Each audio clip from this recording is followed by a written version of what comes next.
Alright, alright, alright. Hold on. Uh... There we are. What's up, everyone? So tonight is just wrapping up everything that I missed.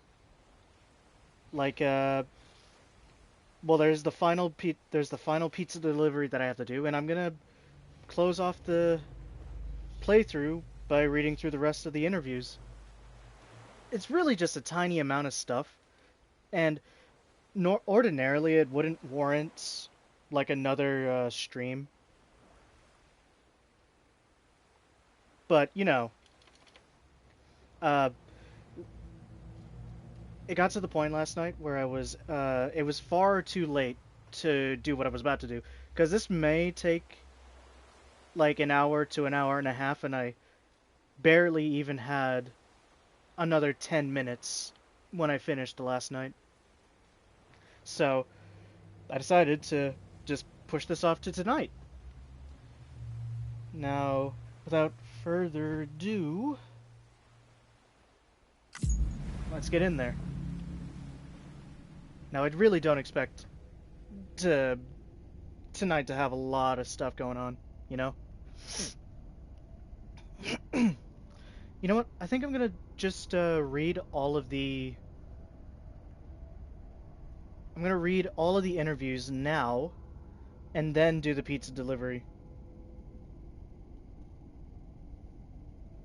Maybe even get to I might even be able to get to show off my zipline network.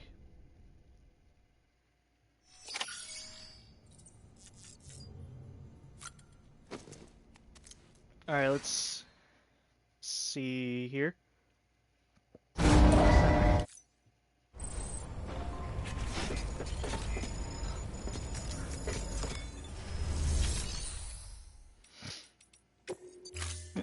Let's get my truck.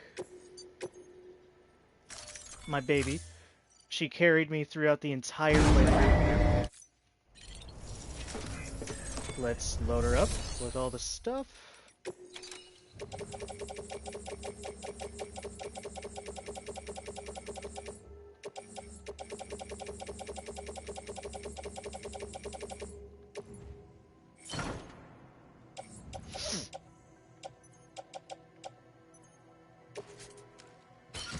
Carry on the back.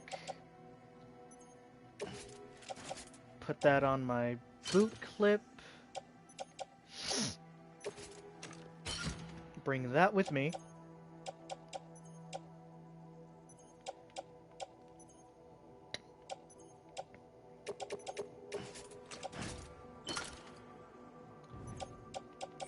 There we go.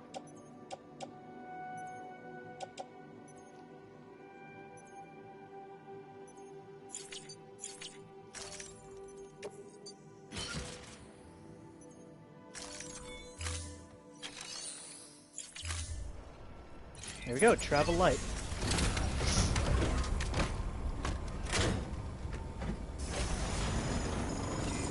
Now let's drive all the way to the distribution center, which is where my, what do you call it? It's where my zipline network, starts.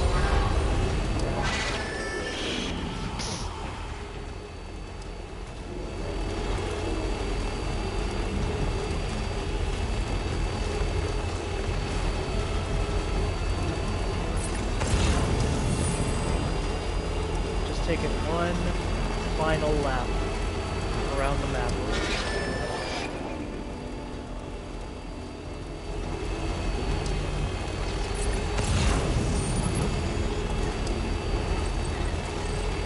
Hey, Lou's liking this.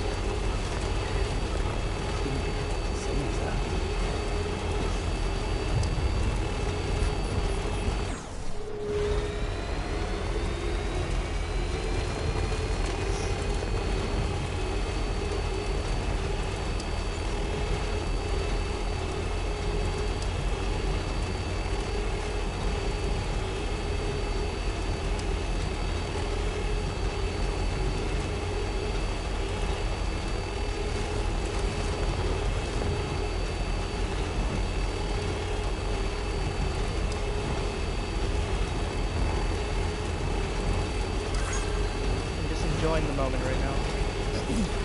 Just enjoying this scenery, as they say.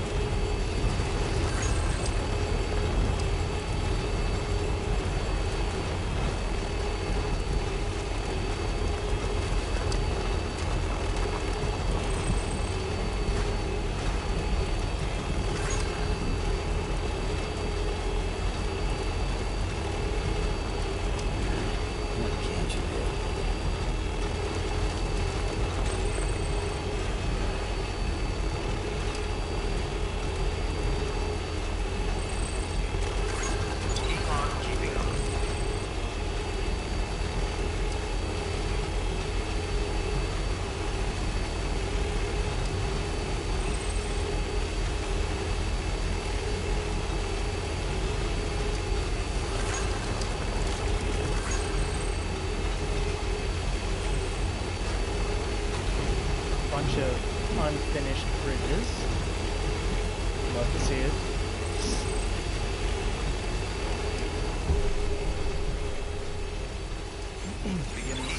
Alright, now let's get in here. Welcome, Sam Porter Bridges.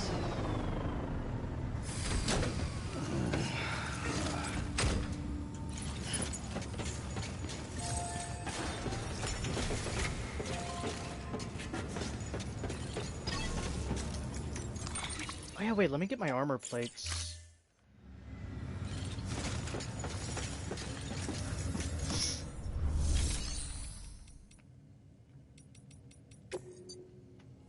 Let's fabricate some equipment.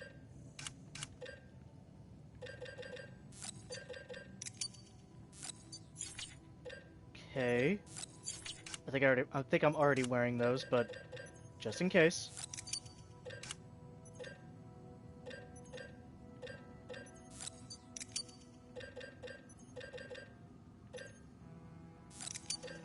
Just gotta remember to bring this stuff.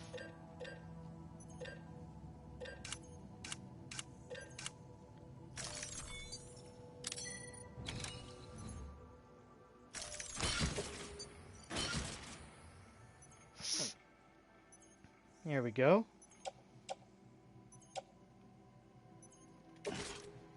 I'm already wearing it.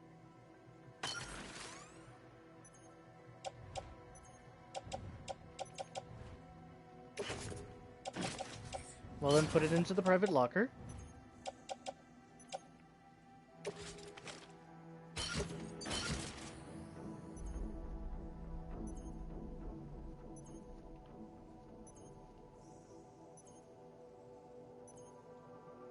What the hell is that?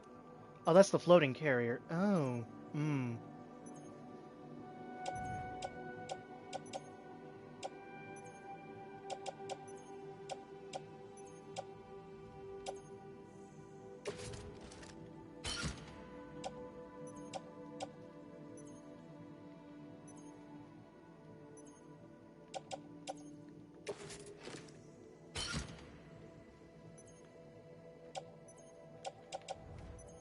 I'm trying to be smart about this. Hold on. I don't think I need the riot shotgun. Not for what I'm about to do. Okay, if I'm thinking correctly, when I go to get the pizza, I'll be able to put it on my back like this. And then once I reach the ground, I'll be able to I'll be able to sprint to where I need to go.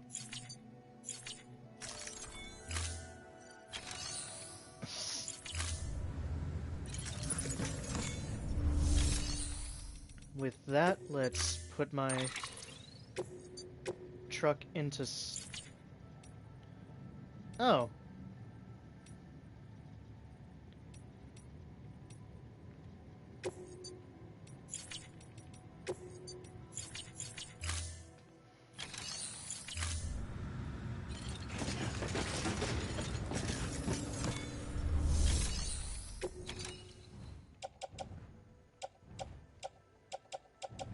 Can I recycle vehicles?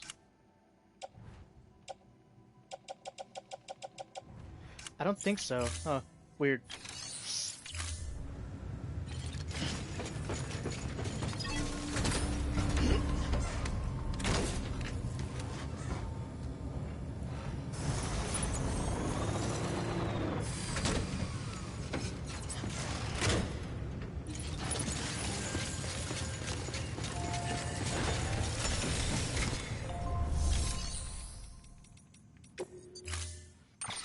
Just a little bit of maintenance.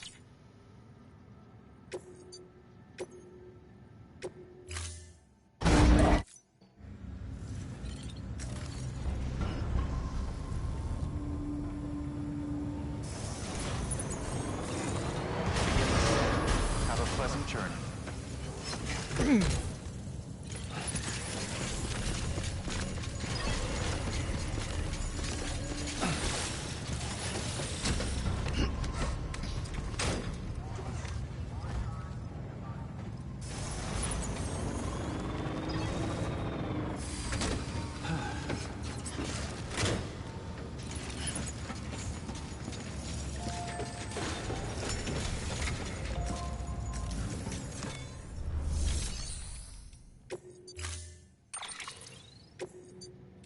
Rest well, truck. Storing Her name is Yui. Rest well, Yui. And now let's go down there myself.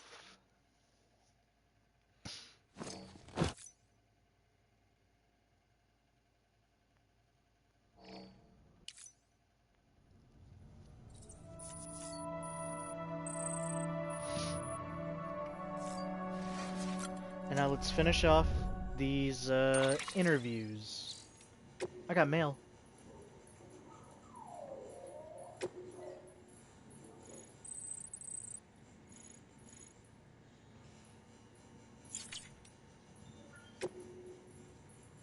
The wedding's back on. Apparently was missing. I was apparently missing some kind of lover's feud between the junk dealer and the chiral artist.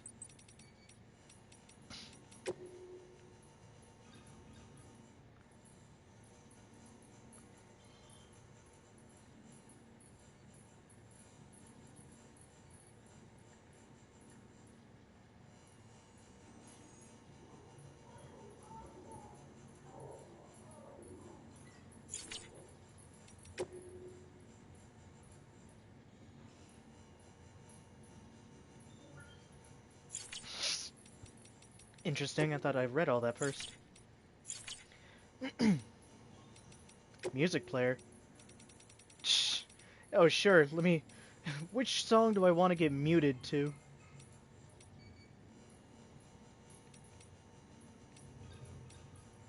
Bring Me the Horizon? Let's play a snippet. Oh, this fucking song.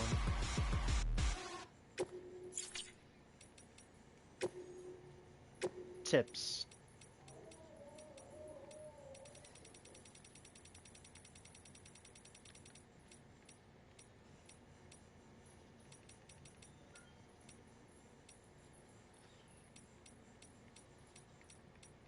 Apparently I need to be reminded how shotguns work.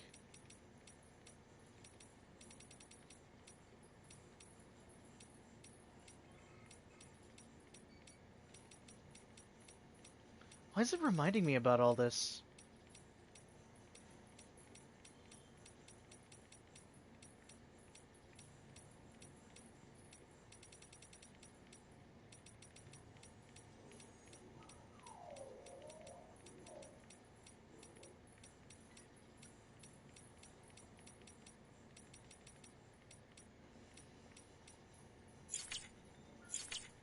Okay, we have 8 interviews to read.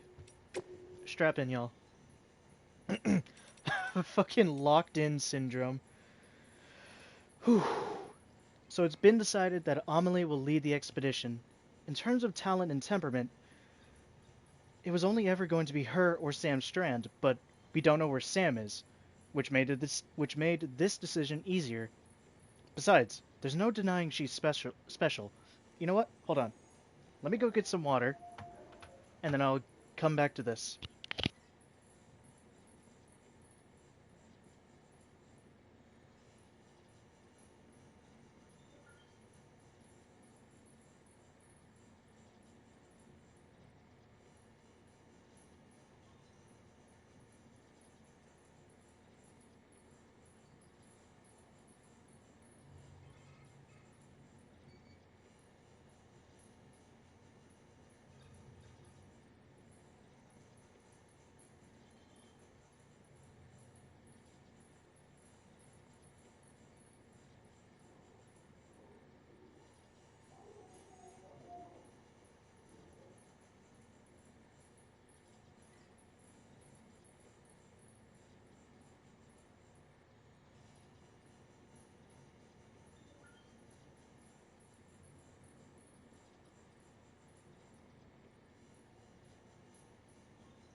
All right, I'm back. I got my water. Let's restart. So it's been decided that Amelie will lead the expedition. In terms of talent and temperament, it was only ever going to be her or Sam Strand. But we don't know where Sam is, which made the decision easy. Besides, there's no denying she's special. Amelie was born on the beach, or rather, her physical body, her Ha, that was born into this world, while her spiritual essence, her Ka, was born on the beach. Whew. Medically speaking, they weren't sure what to call it. In the end, they settled on a diagnosis similar to what's known as locked-in syndrome, a condition where the subject is mentally present but physically unable to move their body, except for their eyes sometimes. The president was able to communicate with Amelie's soul on the beach, but her body remained as it was when she was born. But after a time, thanks mainly to the president's efforts, she began to show progress. Amelie's physical and spiritual selves gradually came together, and her body began to develop normally. It was right about then that they realized she was also a doomed sufferer and began to ascertain her incredible abilities. She can transport herself physically to her own beach. Guess it makes sense. That world is more real to her than this one. She may have overcome her initial struggles, but she still spent most of her life on the other side. And over there, time stands still, which is why even now she looks like she's in her 20s. Eventually, the president came to feel that her daughter had been through enough. From that point onward, all communication with Amelie would be via hologram. Even during the expedition, she wouldn't be in direct contact with most of the team. It's not a bad plan, to be fair. It'll help to keep her out of reach of terrorists for a start. It's such an interesting name. Locked in syndrome has a new meaning as time went on, as time has progressed from this game. Like before, maybe last year, locked in would not even sound as funny. Locked in syndrome would not even sound as funny. And I wonder what Kojima would think. You know what? Let me just screenshot that, send to my buddy. Alright, what are the other interviews that we got? Bridgmanite in the Earth's mantle. What? Bridgmanite is a mineral found in the lower part of the Earth's mantle. It was named in honor of Nobel Prize-winning physicist Percy Williams Bridgman. Bridgmanite comprises 38% of the Earth, but it is only found deep beneath the surface. But because it is only found deep beneath the surface, it is very difficult to acquire any samples for analysis. As luck would have it, however, a material with the same properties was discovered inside a meteorite, before the Death Stranding, of course, meaning that a certain amount of research has already been conducted into this mysterious mineral for a fashion. From this, a theory advanced positing positing that bridgmanite contains a certain amount of chiralium that was absorbed into the mineral at the moment of the Earth's creation. If this theory is true, then it may go some way to explain the curious tar that has been observed to bubble up from below ground. Furthermore, if chiralium does indeed come from the other side, as we suspect, then it would follow that it has been linked to ours from the very beginning. In essence, the heart of the planet could be likened to the world of the dead. How appropriate given that chiral clouds bind us to the surface forevermore. None of us may ascend to heaven when they die, for our final destination lies beneath our feet. Ashes to ashes, as they say. And I guess this is playing into the afterlife equating to the underworld in a lot of mythologies, you know? Like, within the lore, this would basically cement that a lot of the mythologies were based on people's interpretations or like experience with the beach, and maybe even like the I lost my train of thought. Shit, I was trying to take a sip of water.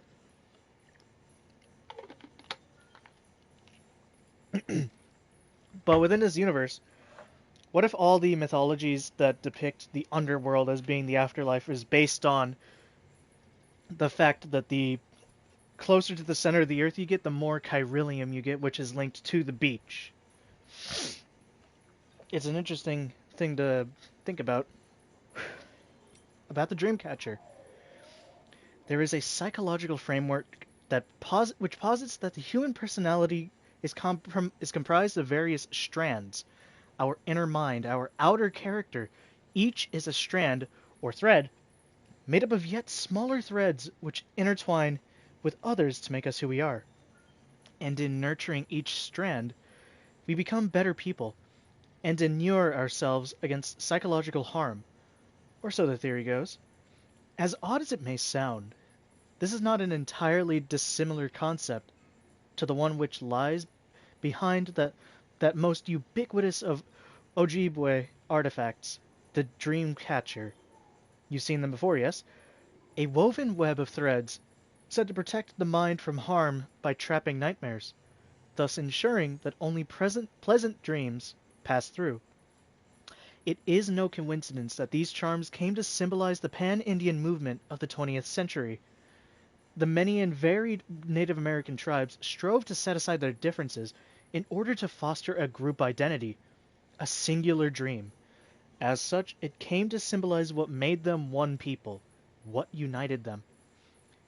In essence, strands can represent that which makes us who we are, that which differentiates us from what we are not, and the bonds we share with one another. I am thirsty tonight. Holy shit, I don't think I drank any water today.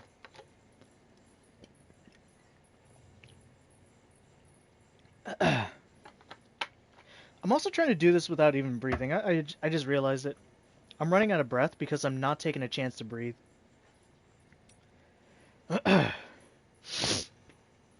Quipus. Quipu means not in the Quechua language. Objects given this name were used in ancient Incan society to record and transmit information. And yes, Amelie just so happens to wear one.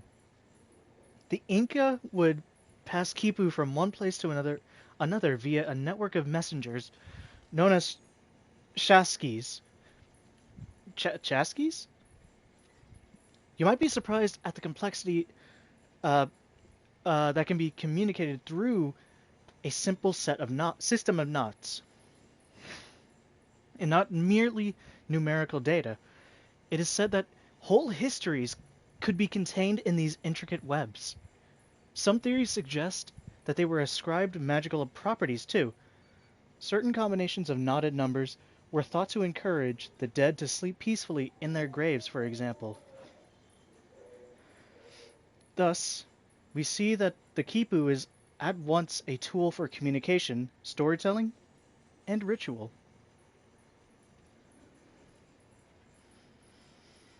I'm running out of breath really quickly. Let me just catch my breath real quick because I don't know what it is. Whenever I read these, I forget to actually breathe.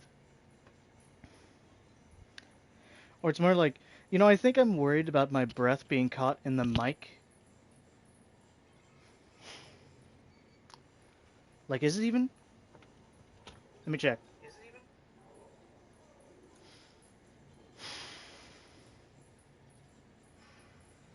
Okay, I guess it is. But yeah, the Kipu. I've heard of it before. I didn't know the name of it, but like, I don't know how to interpret them. Like, I want to look into them and understand what they do, but or not what they do, but like what they say. Like like Hartman says here, a certain amount of knots means a certain message, and I want to be able to read what Amelie's says. I wonder if it's that accurate. I wonder if Kojima was that accurate with it. He probably was, given his very fine-tuned taste. All right. About Sam's return. 1 week after Sam's return, Sam has returned safe and sound. It's been about a month since he departed for Amelie's Beach. 30 days of relentless searching for us. Though for him it must have felt like an eternity. Actually, it felt like 5 minutes. I cannot imagine the isolation and despair he must have been forced to endure. A suffering known only by Amelie and Bridget. Ugh. Sam has told us about the extinction entity, and how it granted humanity a reprieve, but beyond that he is reluctant to speak. Well, we shall not put any pressure on him. Frankly, I expect we would struggle to comprehend anything else he tells us. Suffice it to say that the last stranding has been avoided, even if its precursor has forever reshaped our world. Thousands and thousands of years from now, should intelligent life walk the earth and find our fossils, they will likely conclude that Homo sapiens died out in the sixth extinction. Perhaps, if we are lucky, they may even find records we leave behind. Still, we cannot hope to guess how much they will understand about who we were. After all, their intelligence will not be like ours. Theirs will be a different understanding of the world, of the universe. Different forms of existence, different conceptions of what it is to be alive. These invariably lead to different conceptions of what it is to die. But it matters not if they never understand who we were. All that matters, in my opinion at least, is that they know we were here. I mean, I guess that's like the ultimate end goal for a lot of civilizations, just to know that we made our mark here in the world.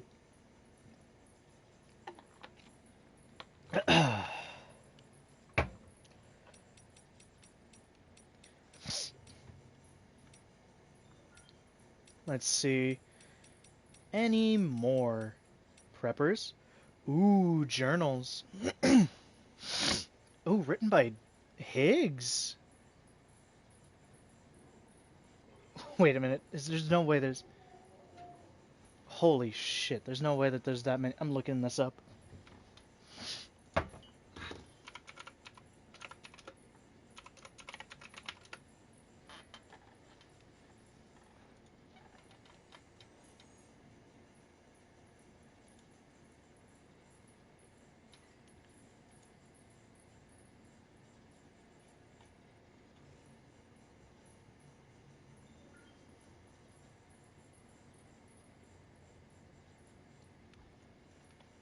Hmm.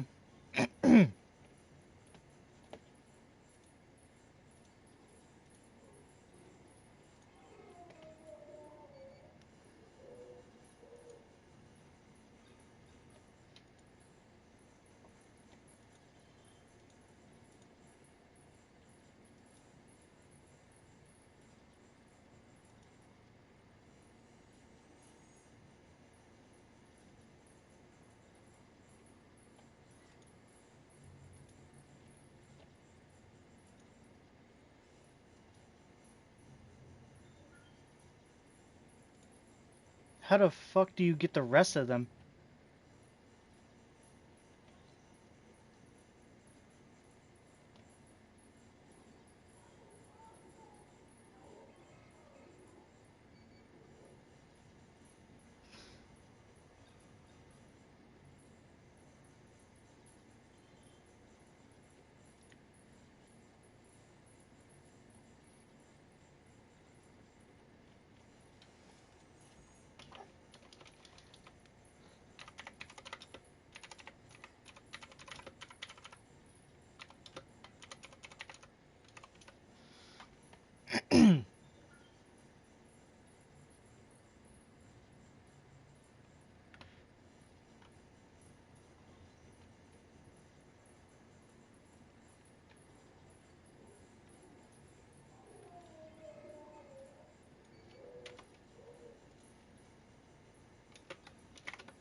How the fuck do you...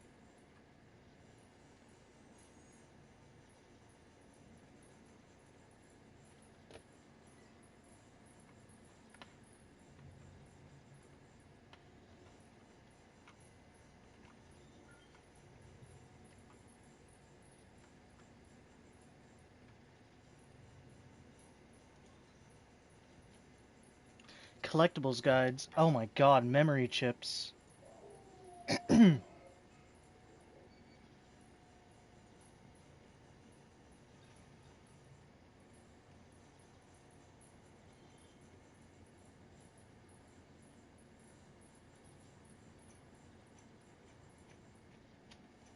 That's a lot of memory chips. What the fuck?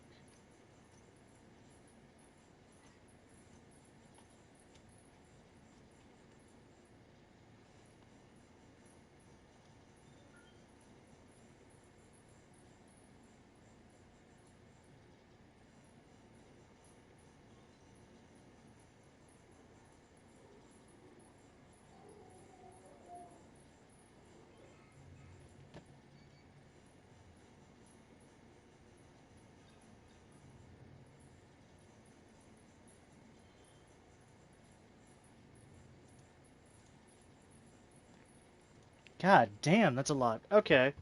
Well, I'm wondering if I should even read this.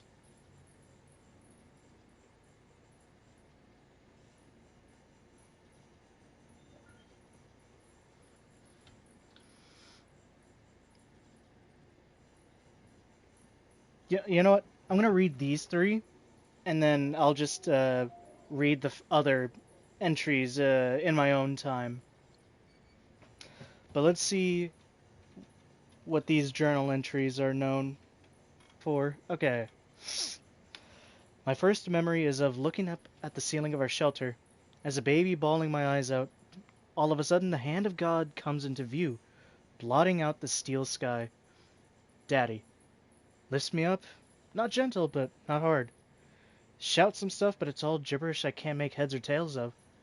He ain't my real daddy though. That one died before I was born, and Mama soon after. Of disease or something, I don't know. Her brother took me in, whisked me away from that shelter reeking of piss and death, and brought me here. Daddy number two. He never really took to it. He was an ugly, violent man, full of anger, with nowhere to go. Tried to love me in his own way, but I don't know if he ever had it in him. Daddy told me Daddy told me our shelter was our world, and I believed him. I grew up thinking no one but us two existed. Then, when I got a little older, I started asking questions. Simple questions about where the food came from, that kind of thing. Got smacked upside the head for my troubles, but try as he might, he couldn't beat the curiosity out of me. One day I peeked at his monitor. It was the first glimpse I had ever caught of the outside world. I pestered Daddy about it, and you bet I caught holy hell for it. But I wore him down, and eventually he came clean and admitted that there was a whole world out there, soaked to the bone by timefall and overrun by demons that had eaten me up. It occurred to me later that his fear-mongering probably got my mama killed, filling her head with hysterics about the dead walking the earth and the only safe haven being 6 feet under. My mama entrusted me to her brother, so he had no choice but to raise me best he could.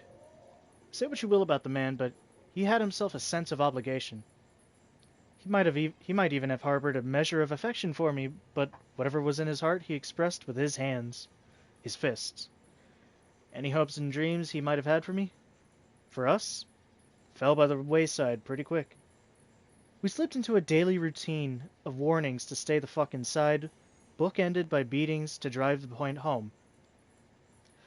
I think sometimes he sincerely believed that was the only way to protect me, but I wasn't about to go on living like that. Can't cage a young boy's spirit. If I'd stayed, I'd have died, body and soul. I had to get out. Started hoarding supplies in secret, but he caught on. That was the beginning of the worst beating yet. He was grabbing anything and everything within reach that could be used as a weapon, tearing our shelter apart, smashing furniture, all the while wailing like a wounded animal, tears streaming down his face. He pinned me down, tears and spit flying in my face as he blubbered on about me not understanding his pain. His fucking pain. His hands round my neck, darkness creeping in from the corners. His fucking pain. His fucking pain. The kitchen knife in my hands. His neck. His hands. Oh shit. His fucking hands. They grew weak. His hands. His fucking hands. They grow weak and he just deflates. Like a balloon all over me. I roll him off and I look into his glassy eyes, filled with his fucking pain in our steel sky. Damn. I didn't know how to feel after. I spent the night next to him, my mind a blank canvas, and the back of it a nagging voice saying I had to dispose of it. Daddy hadn't told me much, but if he told me about how bodies would go necro, pop BTs and all that, made for a good bedtime story. So I knew what would happen if I let him lie. Death had come into our home and turned into a crater. His stink was starting to fill up the room. I had to deal with him. Had to get him out. Get him as far away as possible. So I got my arms under his and dragged him into the new world with a new sky. Bigger. Emptier. Bare rock dotted with bushes all around. Mountains. Fucking mountains. Off in the distance. Chiral clouds hugging their peaks. Money started getting wobbly, and the world began to spin. But I knew that the clock was ticking. Eyes down. Gotta deal with Daddy.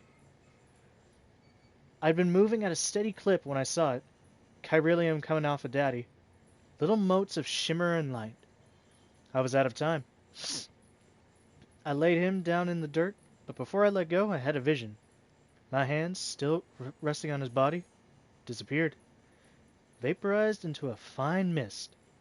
Poof. And then I felt another presence. A BT. Coming slow but sure, like it had been walking since the beginning of time. Daddy's keeper. That was the first one I sensed. But it wasn't the last. For a long while after, I remained awakened to their presence.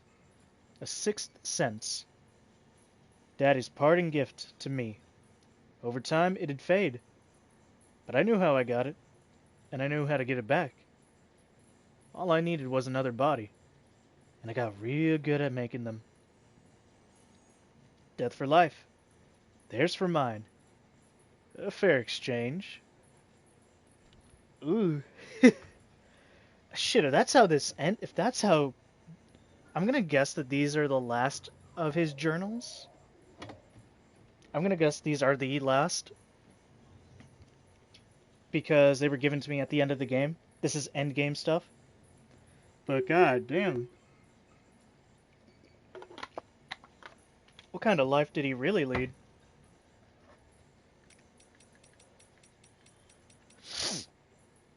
Thankfully, the wiki has it all written.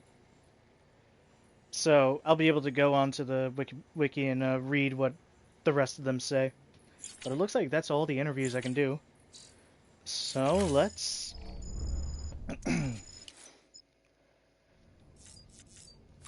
let's get out there. Let's go get that pizza. Beginning scan. Have a pleasant journey. Keep on keeping up. Keep on keeping up. Weapons restrictions lifted.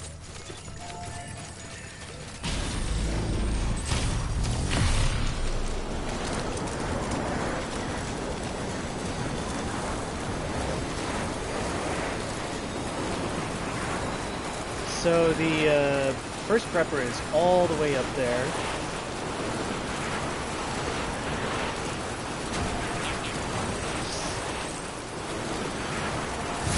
Good thing I got this zipline network all set up.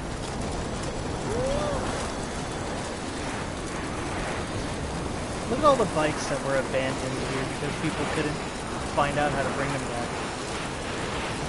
It's a shame, it's a shame.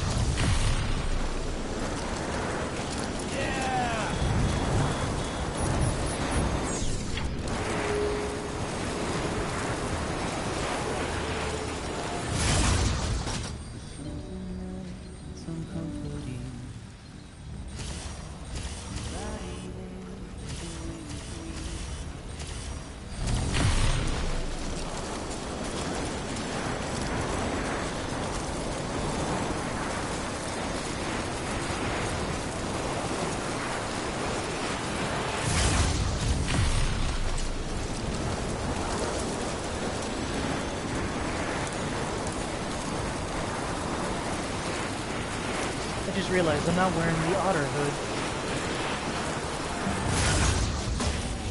Let's go ahead and fix that.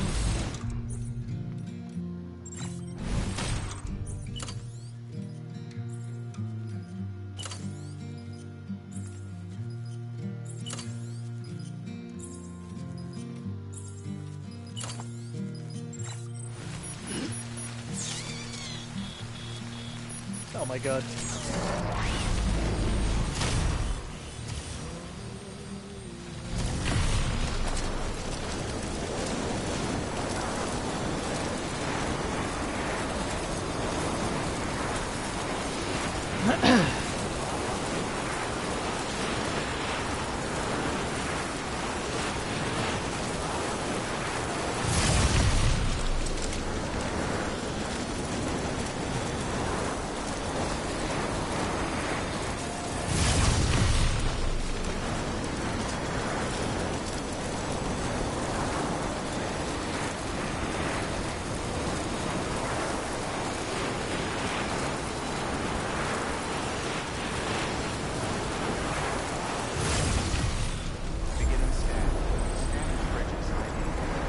Keep going up and up and up and up.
Oh, it automatic. Oh, it went to the wrong one.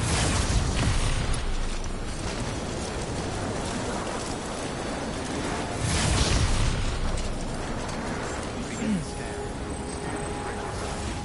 Verifying ID. Keep on keeping up. All right, let's get that pizza. Until departure. All clear. Welcome, Sam.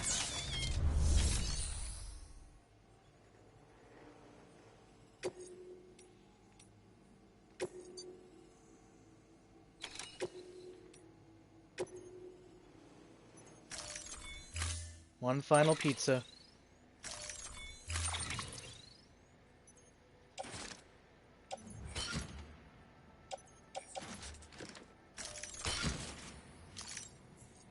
I don't need the carrier. I'm good.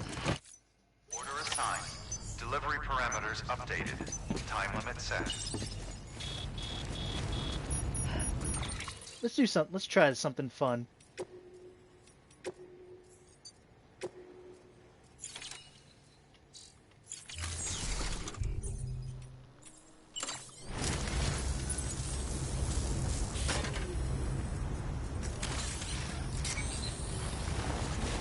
Now, granted, I don't know how bad this could bode for the condition of said pizza, but Weapons restrictions lifted. live and learn. I did this for one of the orders for the first prepper. Let's get it.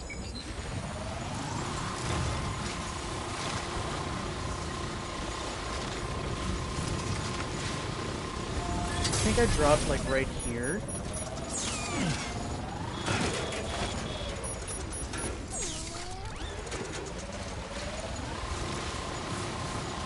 Here we go. Pizza delivery coming in.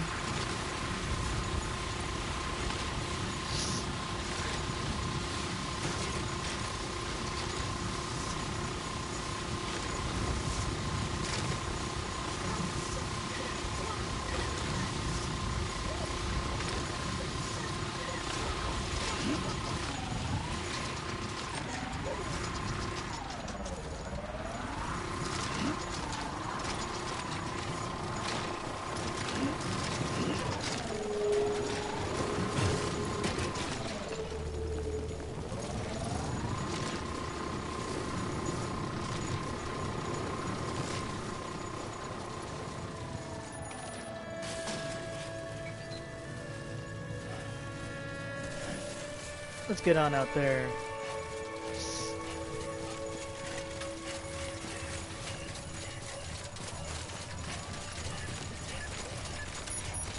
Let's not do that. Hell no.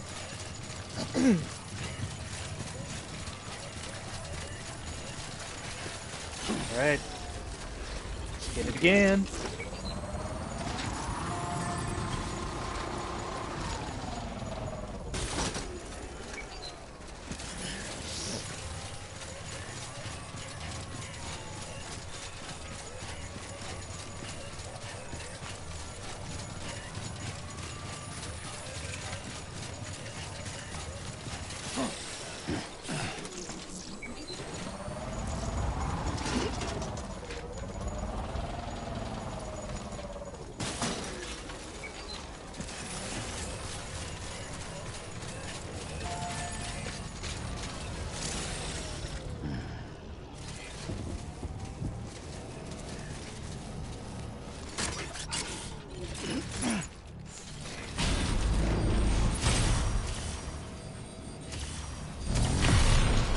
Here we go.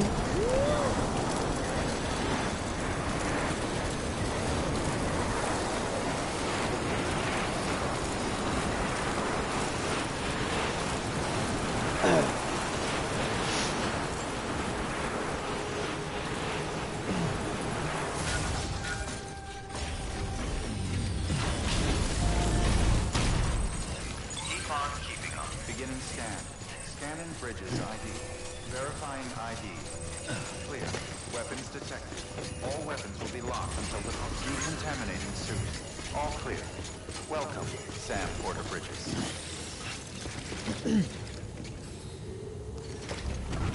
let's take this one bike for one final spin.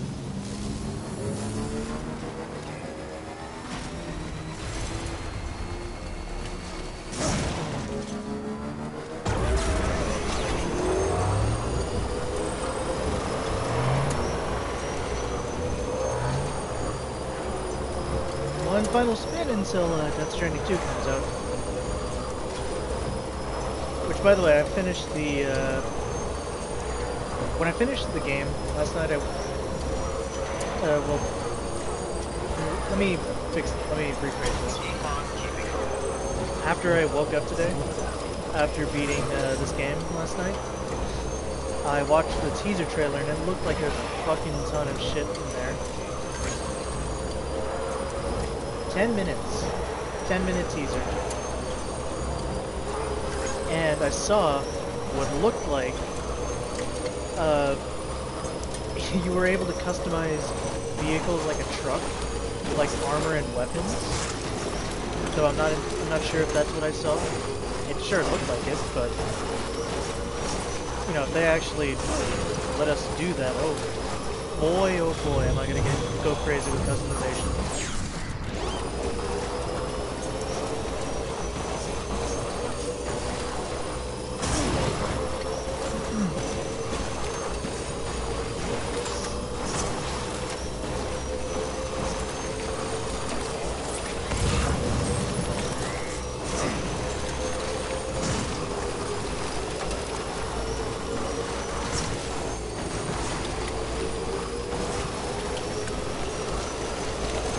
We're flying now.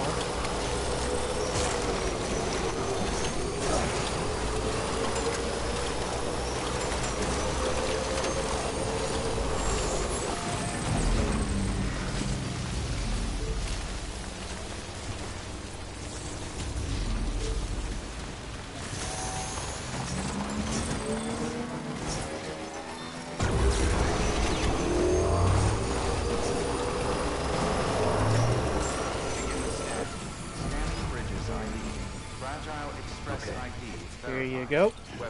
One final pizza.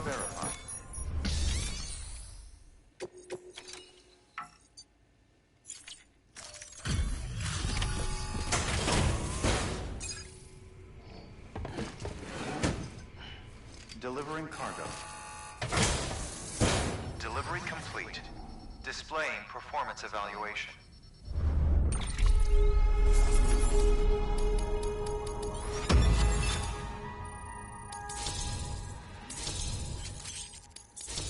Higgs, welcome. Custom handgun? HG? Shotgun, okay.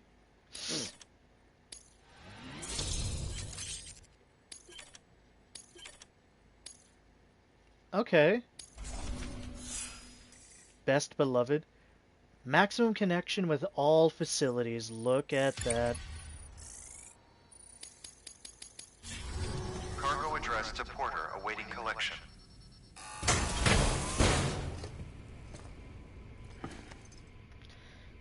Alright, look at this. All stars obtained. Request to join UCA registered. Awaiting Cupid connection. In Sam we trust. Connect all facilities in the UCA. Hell yeah.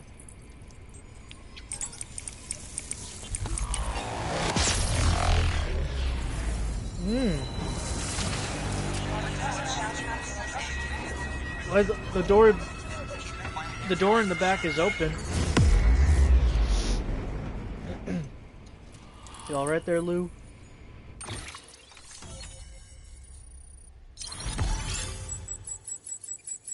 The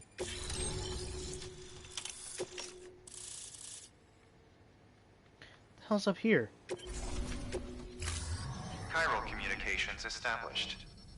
Chiral printer is now operational. Good work.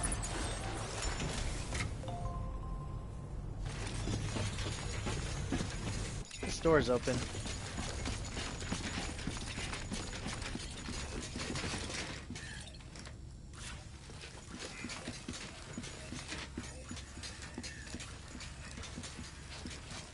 Oh my god.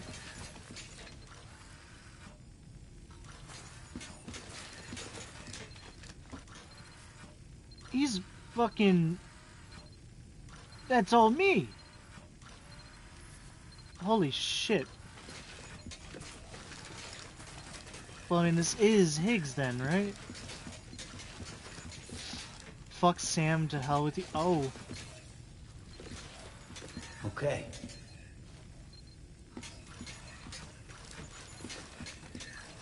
Amelie, oh Amelie. The one true savior?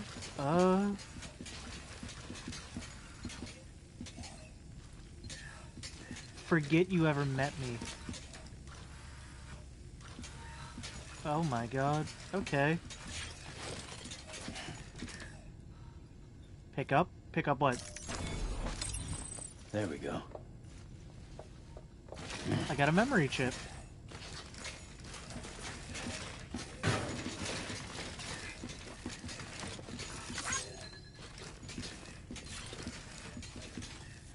Bridges can't make bridges. Cold pizza is for the dogs.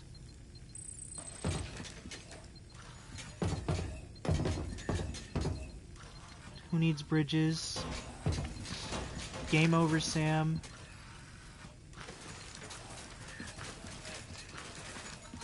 God damn. Always like the quiet.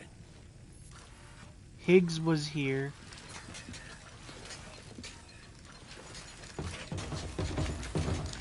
Oh my god.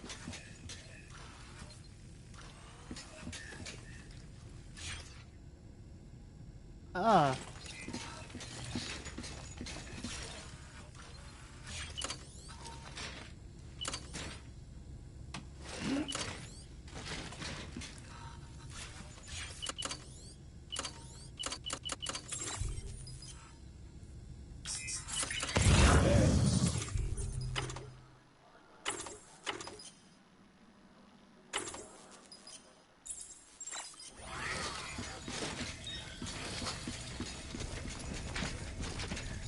BB.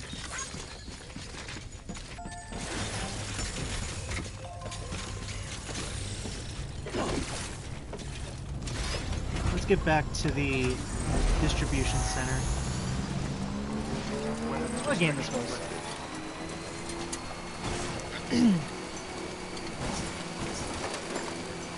You know, I didn't know what I was gonna expect.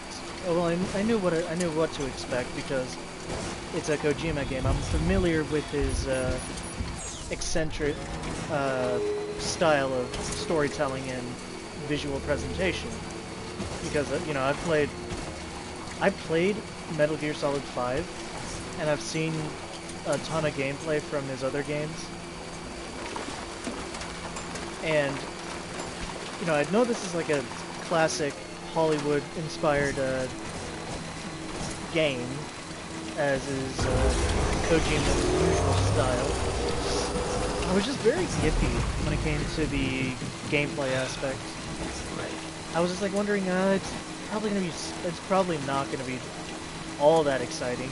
I mean, I know there's some level of combat outside of the delivery sections and stuff. I know there's stealth and there's combat, but I didn't think I would enjoy it as much as I did. I personally think that the game becomes a lot better once it stops becoming, oh, you need to balance Sam, or else you're gonna drop your cargo and fuck everything up. It suddenly becomes a lot more exciting when you don't have to worry about that anymore, and that you can actually focus on other things. Is when you get things like the power skeleton or the floating carriers and all of that. Once you can focus on the other aspects of the game becomes way better, in my personal opinion. Like here, like the roads. Oh my god, if the roads didn't exist, and I wasn't able to drive my bikes and trucks on this, oh, it would be hell. crossing to and from, trying to get all the fucking max rank connections. Beginning scan. But regardless, I do like the game. What's up, Porters? Keep on keeping on. Decontaminating suit. All clear. Welcome, Sam Porter Bridges.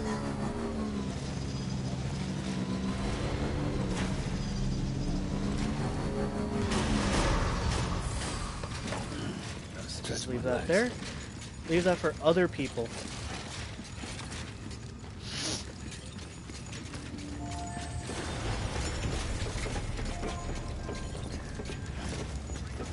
Oh yeah, let's turn in a memory chip. See what I get from Higgs's thing. Oh yeah, let me make this new shit.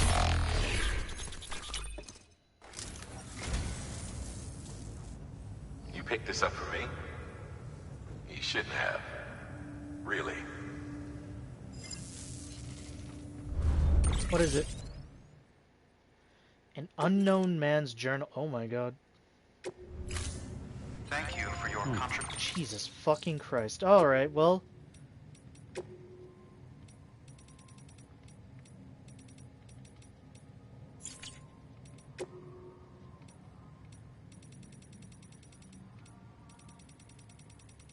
Fucking hell. Alright.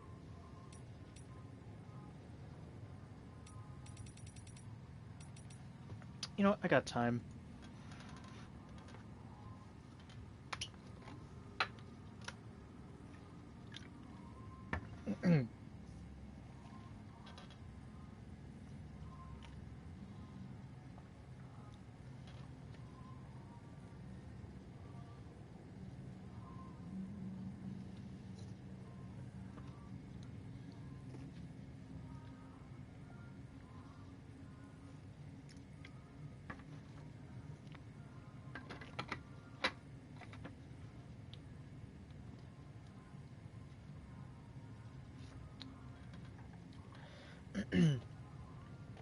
Let me pull up the, let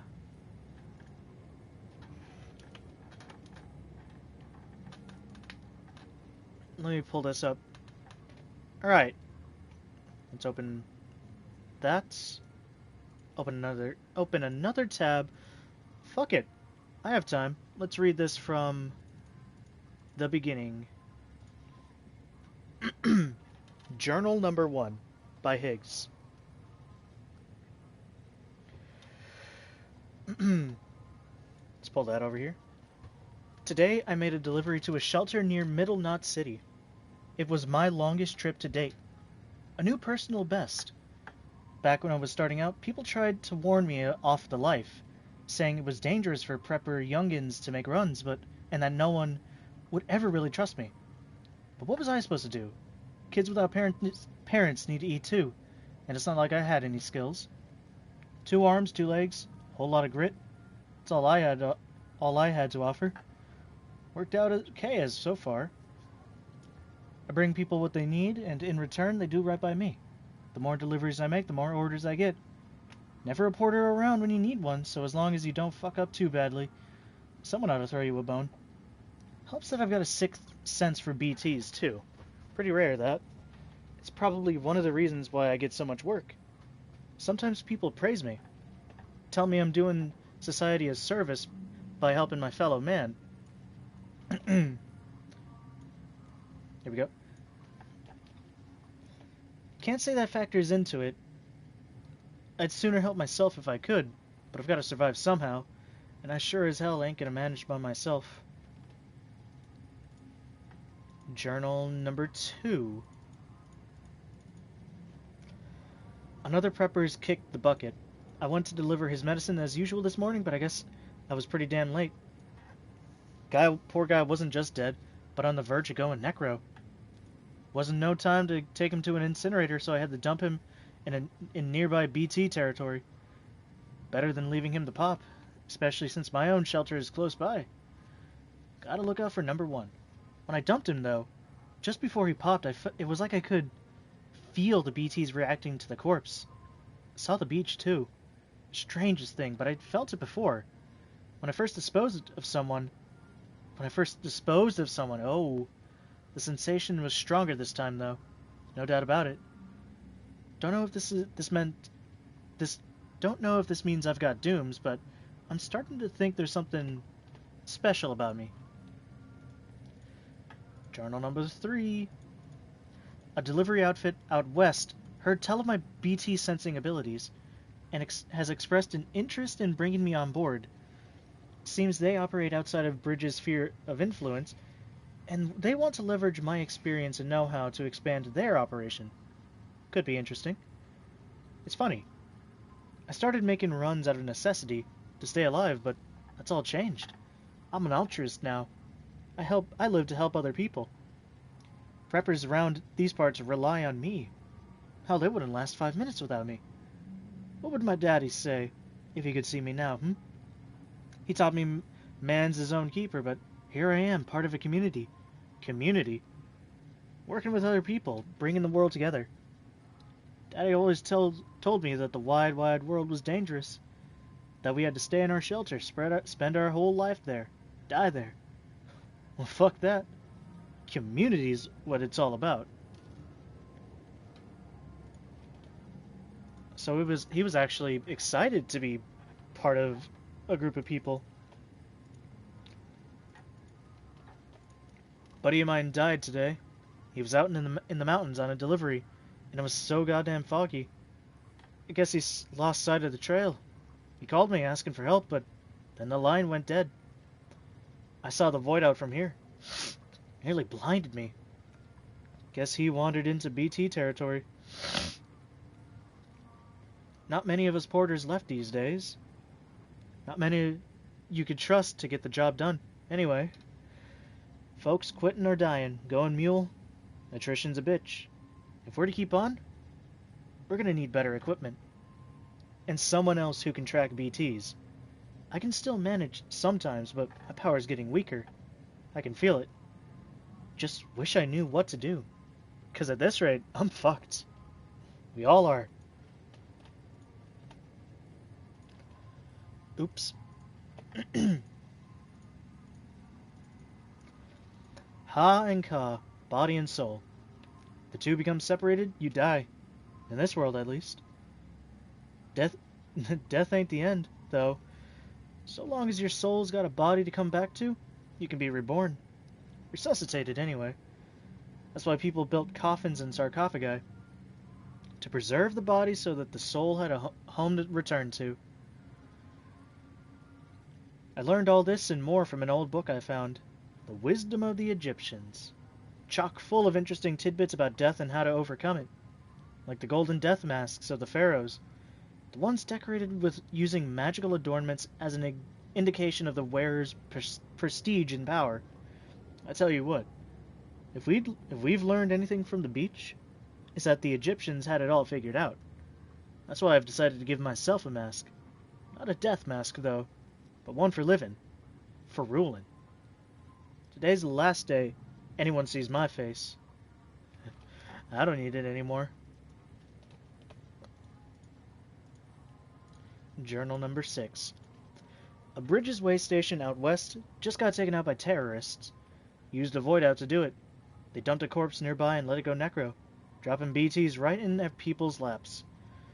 Word is, demons heard that Bridges was sending an expeditionary force out west to facilitate the reconstruction of America, or some such. Guess they didn't take kindly to that. Terrorists, separatists, isolationists. All these folks claim America is coming for their freedom. That the old guard wants to put them all in chains. Make the individual subservient to the collective. They ask what it's all for in the post-Stranding world, when today's triumph is tomorrow's crater. Daddy used to spout the same tired lines, said America never did nothing for nobody. That's why we took to living in a shelter. Better down in the hole than out there under their thumb. Yeah, he was a real saint, my daddy.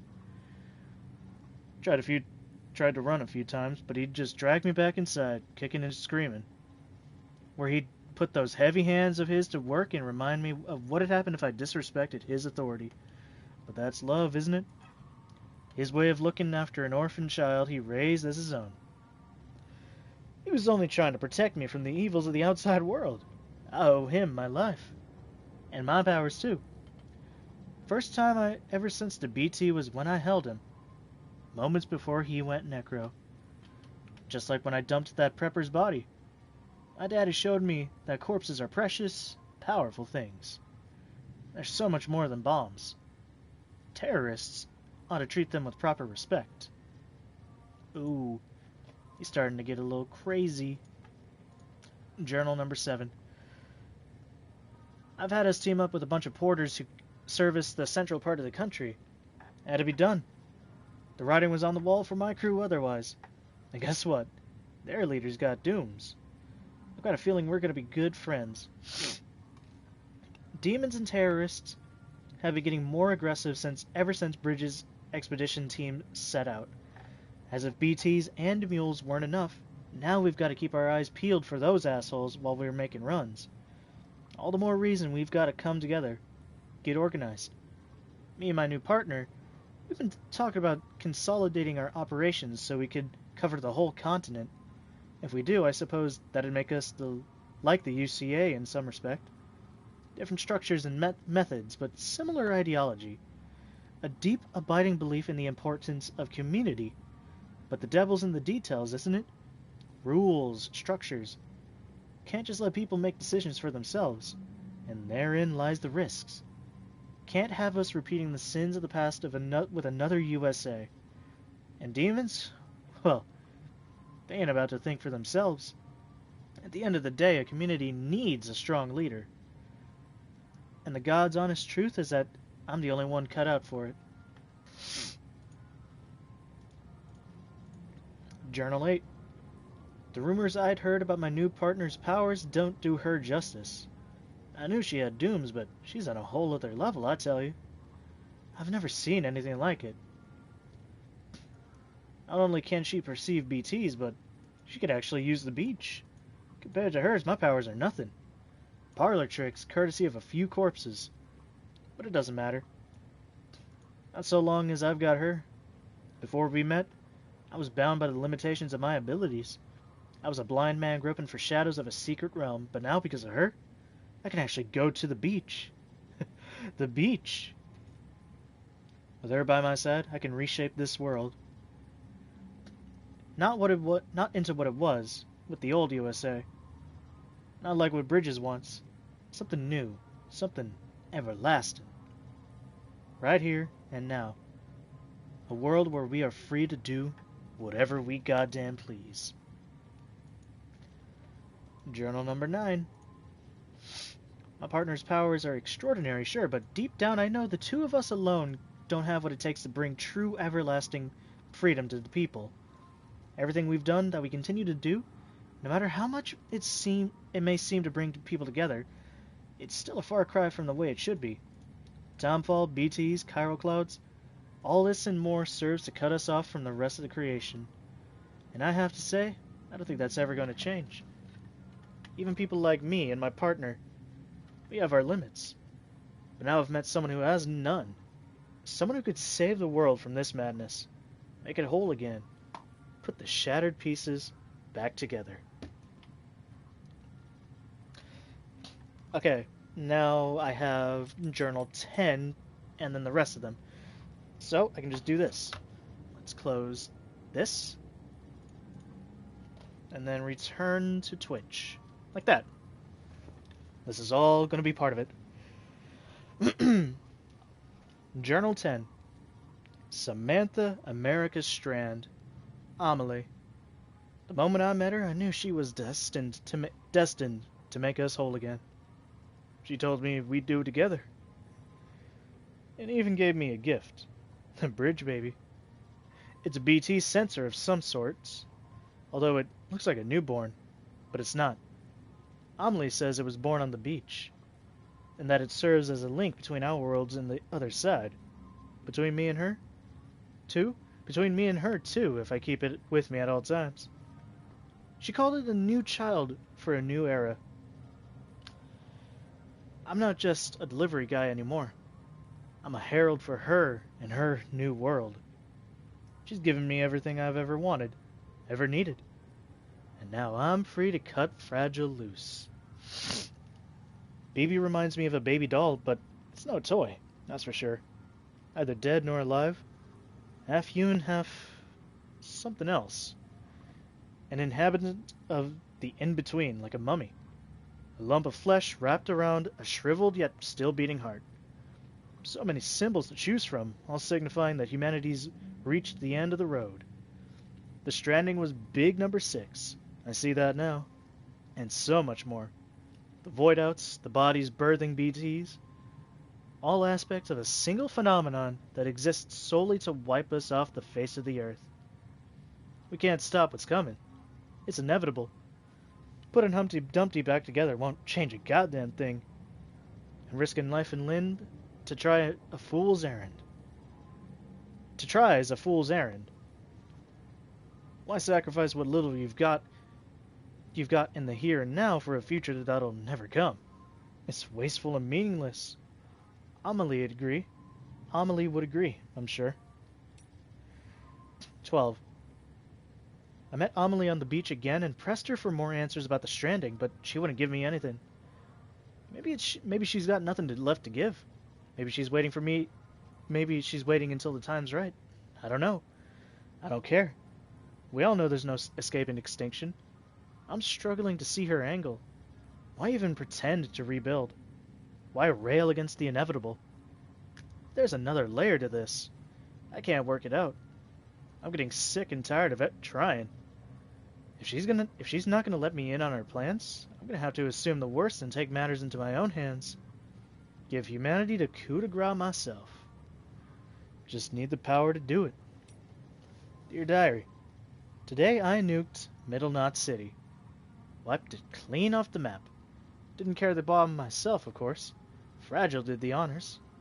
Delivered my mercy to the people like a good little porter. I'm sure she's surprised, but she shouldn't be. Death and destruction are part and parcel of the human condition, and bringing people together only exacerbates that. Be careful what you wish for, eh? It's like when our ancestors came from the old world to the new, and brought their old world diseases with them. Natives had no immunity, and over half died in the blink of an eye. Bam! And we've only come up with better, more effective ways of killing ever since. The network's just another means of hastening the end. This was always the logical conclusion of our efforts, mine and Fragile's. Maybe that's why I'd partnered up with her. Because in my heart of hearts, I knew it was building to this. Sam Porter. Where to begin? Dooms, Repatriate, Lone Wolf, Amelie's adopted brother, motherfucker. The impression I get is that he's a loner who found meaning in being a good Samaritan. Yeah, I tried that mask on for size once upon a time. Sweet little Amelie, though. She buys into his act. Thinks he's got what it takes to help her make America whole again. I'll tell you what, the more I look into it, the more it seems like he might actually be a true believer. Fucking hell. Anyway, he's a dead man walking, even with Amelie's help. He'll be in Central before long, and the second he shows, I'm bringing a shit ton of BTs down on his head and turning the place into a crater. And then it's bye-bye Sammy Porter, bye-bye Bridges HQ, bye-bye Expedition Team. Sam's still alive. Not even a void out's enough to keep a Repatriate down. Sticks in my craw. Second expedition got wiped out, obviously, but Sam seems happy to head west all by himself. Stupid fuck's crazier than me. Or maybe he's just desperate. Still can't figure out why rebuilding the nation's so important to him. Well, whatever. If he wants to keep at it, he could be my guest. Even if he still had the others backing him up, it wouldn't make a difference. Ending's already being written. I've worked it out. Worked out exactly how it's going to go down. But dooms alone isn't enough. I need a greater power to finish the job. to rain down fire and brimstone on these modern-day Saddams and Gomorrahs. I've discovered the truth about the Death Stranding. Amelie's powers have nothing to do with Doom's. She's destruction incarnate. The angel of the Death Stranding. The extinction entity. I understand now what my role is. The bridge that will deliver her judgment to this world. The executor of the end. No one knows. Not even Sam. But they will. Sam's arrived in Port Knot City, and with Fragile to boot. Think I'll meet them there. And bring a BT or two along for the ride. It's past time I showed Bridges how powerful I've become. Come one, come all. We'll have ourselves an annihilation party, and when it's over, there'll be no one left to come between me and Amelie and the end of the world. Hold on.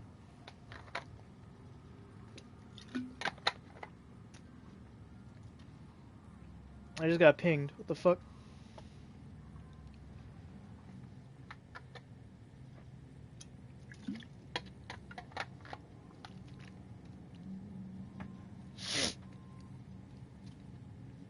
Why did I get tagged in the CRISPR guy tweet?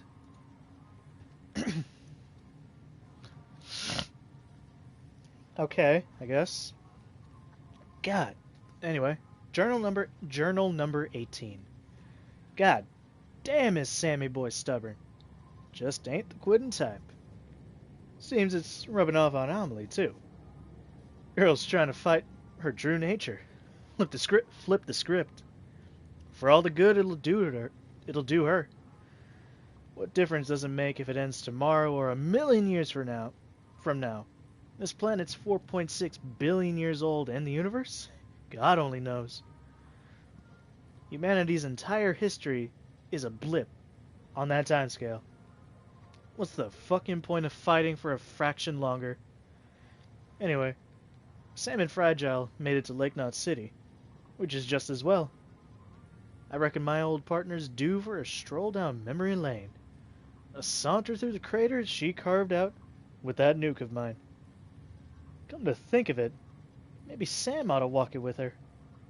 Yeah, I think I'll have him make a special delivery for me. Journal 19. Well, shit. Sam and Fragile managed to dispose of my nuke before it went off. They weren't smart enough to see through my disguise, but something must have tipped them off. Probably what I wrote on the tag. I know, I should have resisted the temptation, but come on, who the hell reads shit? Who the hell reads that shit these days? And now he's halfway to the coast. But he's in my neck of the woods now. And my boys ain't about to let up. We're gonna make him regret ever fucking with me and mine. The fuck was that storm that sucked up Sam? A supercell or whatever? I hooked up my BB just before I arrived and it started shaking and blinking and it's all gone sideways. And there's something else out there. Something all kinds of fucked up. Don't need a BB to tell me that. I've got Amelie. Fucking finally. She's trapped in Edge Knot City. A horde of BTs all around. She's not going anywhere now. No, I'm gonna take good care of my sweet little angel of death. My extinction entity. We got plans, me and her. As for you, Sammy boy, you're gonna learn what it really means to suffer. Welcome to the Edge, Sam. You're a real asshole, but I've got to admit, you've got grit. You remind me of me, in that regard. And 'cause we share a connection to Amelie. She gave you your dream catcher. Me, my Kipu. Me, my Kipu. But you've never seen her face, have you? Never looked her in the eye and seen her for what she truly is.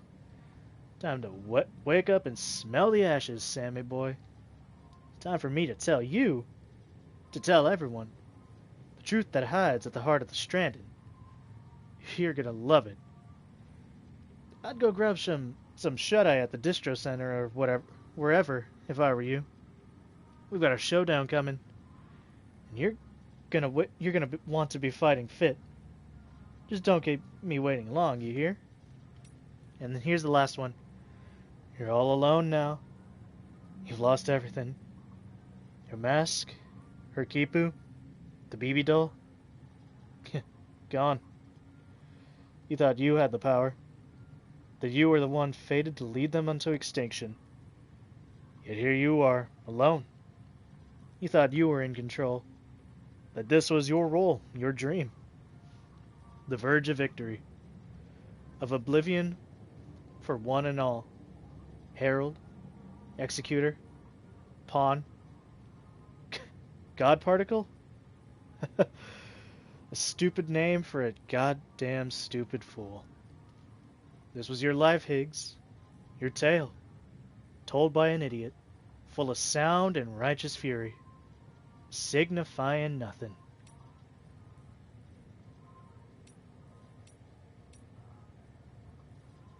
God damn, Higgs. He really hated me.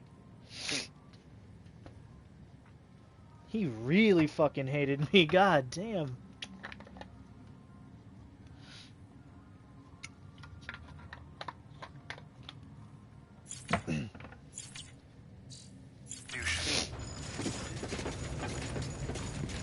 Let's have one final rest down below, and then I'll call it there.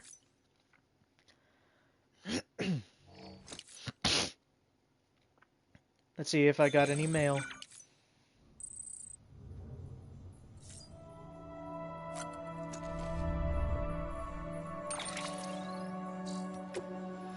Nope.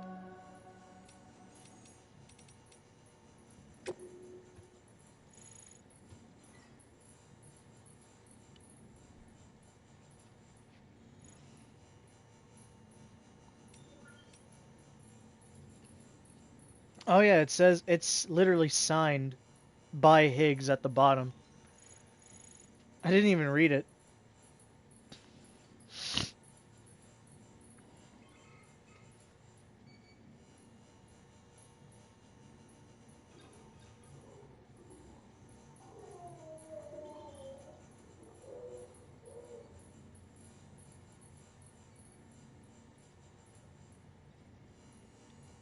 Oh, he admits to fucking leaving the bomb. Wow.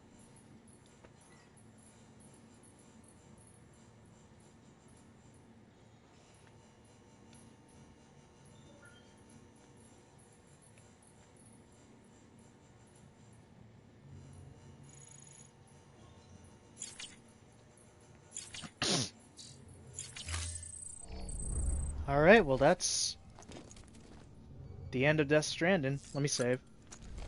Just in case I ever want to come back. I doubt it, but, you know.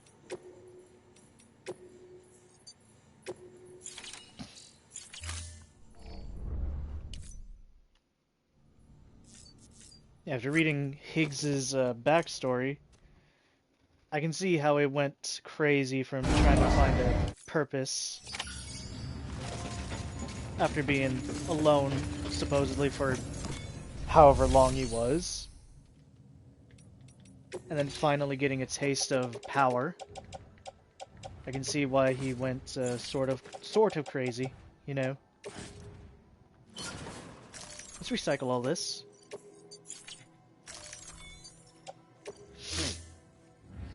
Yeah.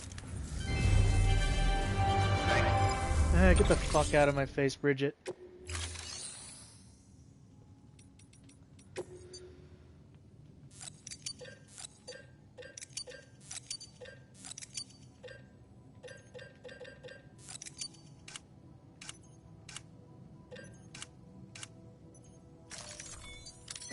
Let's see how these are.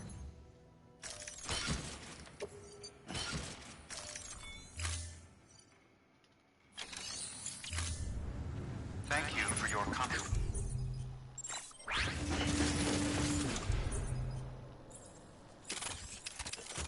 Golden rounds.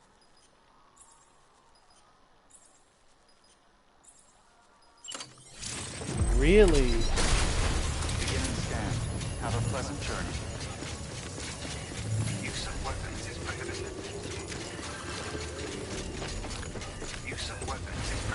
Oh my god, what the fuck? Use of weapons is prohibited.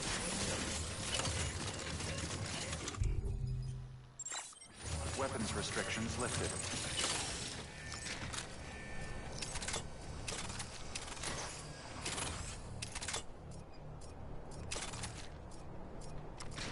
What's the blue one?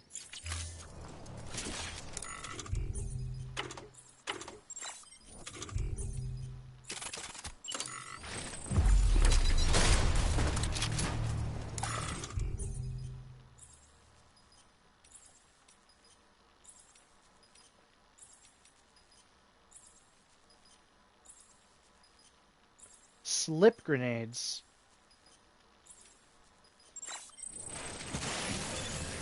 Alright, let's test this out. I got a little bit longer. Let's see how these new weapons handle.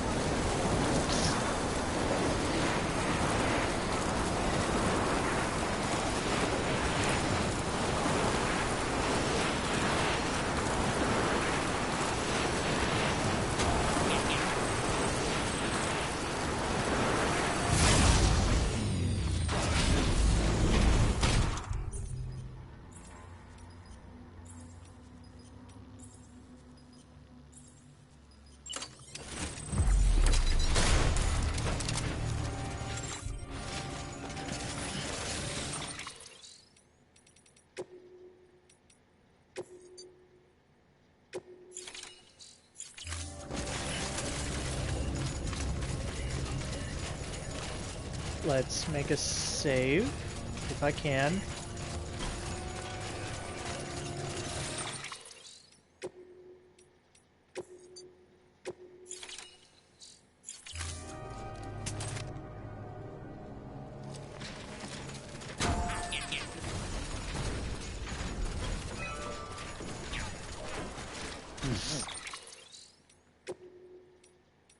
And you know, I've never actually killed a person in the game, so I wonder how that actually looks.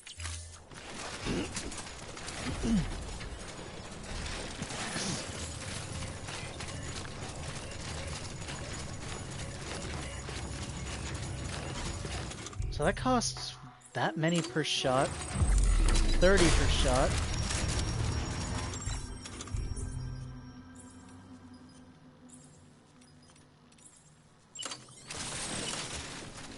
$6 per shot. I've never actually gotten to use the handgun because, well, this is a lethal weapon.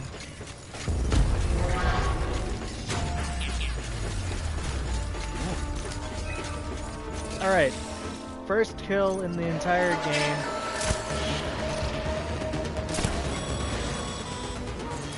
Sam, looks like you've got a body on your hands. Yep. Doesn't matter how it happened, you can't ignore it. And if you're directly responsible, all the more reason to clean it up. Any corpse left alone will eventually go necro and pop a BT. How long do I got? Gotta dispose of it before that happens.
So I saved.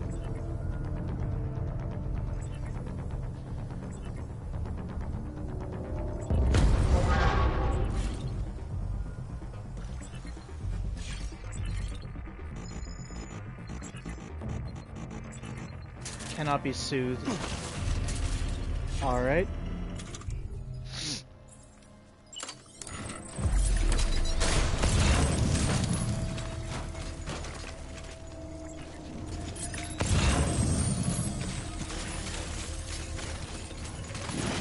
Well, how long until these bodies go, you know, boom? What does that look like?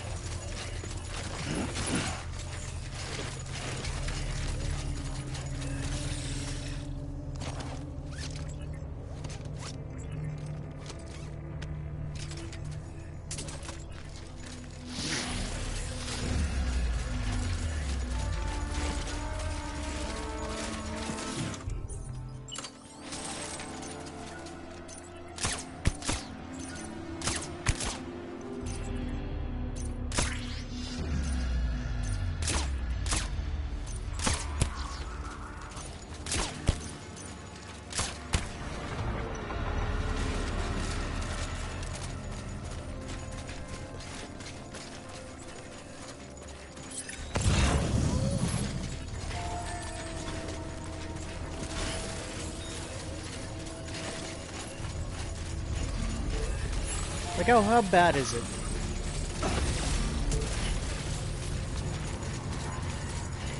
Is it like a direct game over if you let a body go?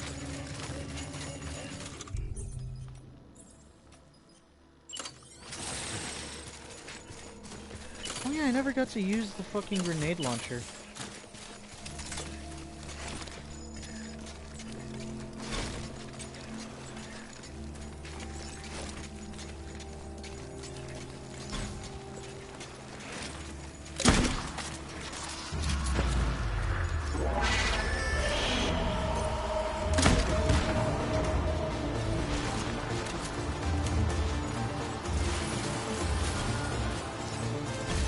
Okay, so that puts them to sleep.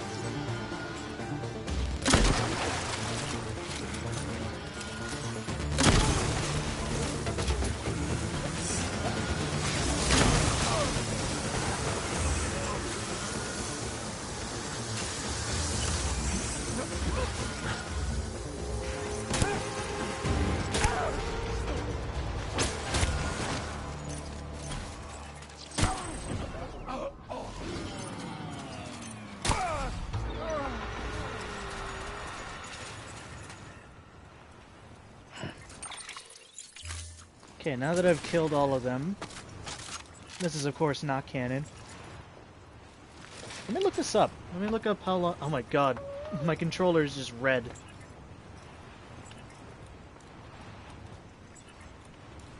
Okay.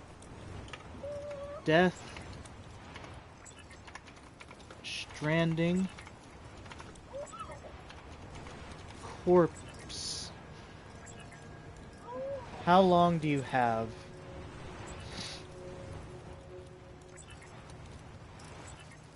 Try to hold on, Lou.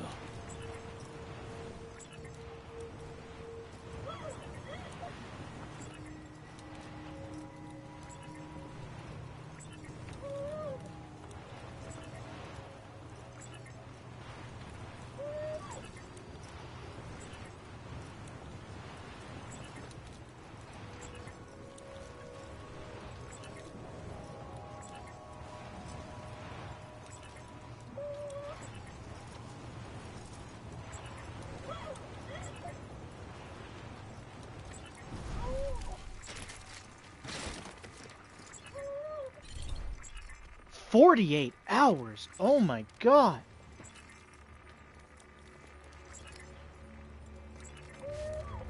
You gotta wake up. 12 in-game hours.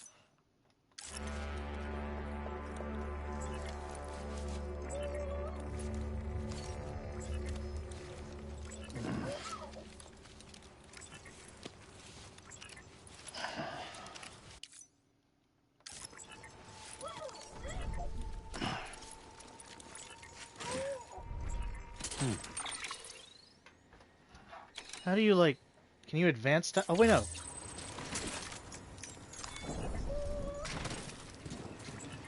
Let's have a good sleep.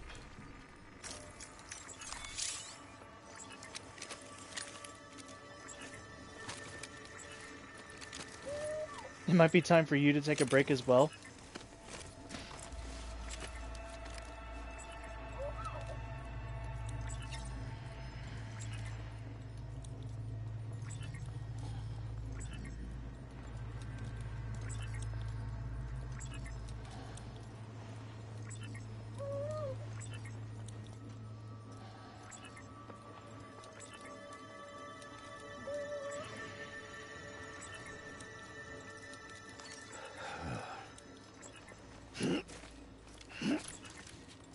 Alright, alright.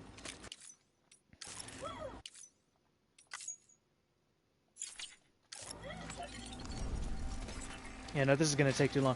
No, anyway. I just wanted to see what actually happens when you do kill in this game. But let's just get out of this, save real quick, and then go back to my manual save before I killed all of them.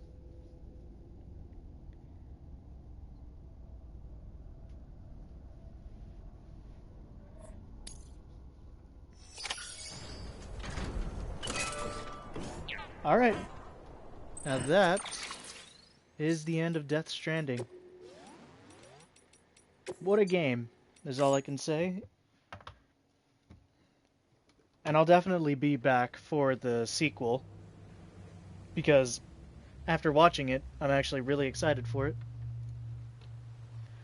Now, what about this?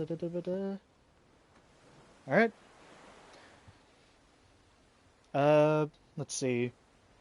So I think starting tomorrow, my schedule is actually genuinely going to start changing. Like, I'm going to start streaming earlier than I have been. I've been doing streams.